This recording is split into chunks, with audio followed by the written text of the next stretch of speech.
யான் பெற்ற இன்பம் பெருக இவ்வையகம். திருச்சிற்றம்பலம். திருமூல தேவநாயனார் அருளிச் செய்த 10ஆம் திருமுறை திருமந்திரம் சருவ சிருட்டி. திருச்சிற்றம்பலம்.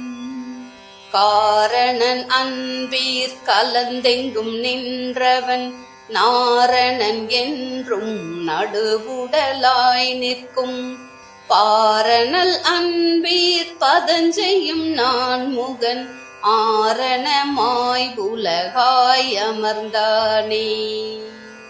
பயன் எளிதாம் பருமாமணி செய்ய நயன் எளிதாகிய நம்ப ஒன்றுண்டு பயன் ஒளியாயிருந்தங்கே படைக்கும் பயனெளி தாம் பயனந்தெளிந்தேனே.